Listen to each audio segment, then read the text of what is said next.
সুপ্রিয় দর্শক শ্রোতা, আসসালামু আলাইকুম। কেমন আছেন? আপনারা দেখতে পাচ্ছেন আমাদের একটি ফ্লোরের ঢালাই কাস্টিং করতেছি। এই ঢালাই কাস্টিংটা দেখেন, পাট্টা মারা হচ্ছে উপরে।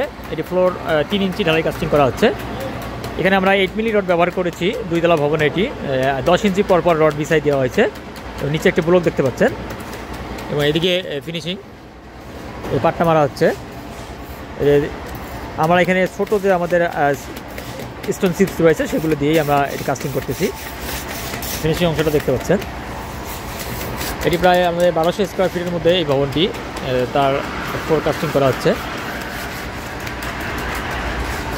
তা ফ্লোর কাস্টিংয়ের ক্ষেত্রে অবশ্যই লেভেলটা খুবই যত্ন সহকারে দেখবেন যে লেভেল যেন আপডাউন না হয়, এই বিষয়টা অবশ্যই লক্ষ্য রাখবেন যে কোনো বিষয়ে।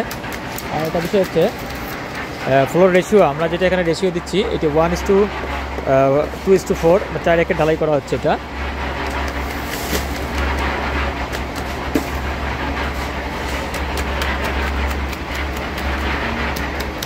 ভবনটি আমি দেখাচ্ছি ঘুরে। ভবনটি এখানে আপনার ডুপ্লেক্সের মতো আমাদের সিঁড়িঘর রয়েছে। আমাদের এখানে একটা ওই সিঁড়িঘর এবং সিঁড়িঘরের পাশেই এই ইউনিটে এবং মনোরম পরিবেশ, চারদিকে পরিবেশটা অনেক যত্ন সহকারে অনেক সুন্দর।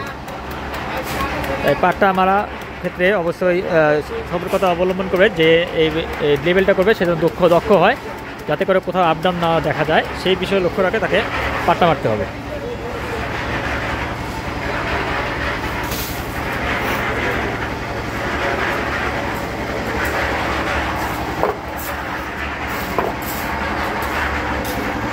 আর ফ্লোর করার আগে অবশ্যই যে প্যানেল লাইন, তারপর আপনার যে সোয়ারেজ যে পাইপ লাইনগুলো, সেই কাজগুলো আগে করে নেবেন। এখানে দেখেন আমরা করে নিয়েছি। এই কাজগুলো আগে করে নেবেন। করে নেওয়ার পর এই ইন্সপেকশন পিট থেকে শুরু করে সব কিছু করে নেবেন। করার পরেই তারপর আপনার ফ্লোরগুলো করে নেবেন গ্রাউন্ড ফ্লোরে। এতে করে পরবর্তী আপনার যে পাইপ লাইনগুলো আছে বা স্যানিটারি যে লাইনগুলো আছে এগুলো ফোন করে বসাইতে পারবেন। এটা অবশ্যই লক্ষ্য রাখবেন।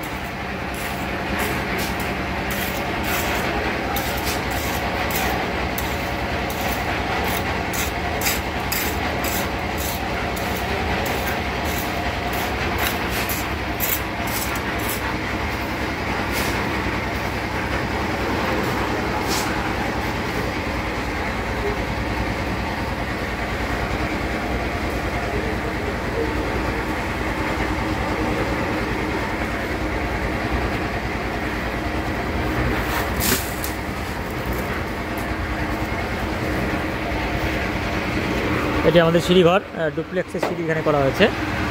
এখানে রান্নাঘর, একটি রান্নাঘর রয়েছে, 2টি রুম রয়েছে, ড্রয়িং ডাইনিং স্পেস, একটা অ্যাটাচ টয়লেট, একটা কমন টয়লেটের সমন্বয়ে এই ডিজাইনটি করা 1200 স্কোয়ার ফিটের মধ্যেই।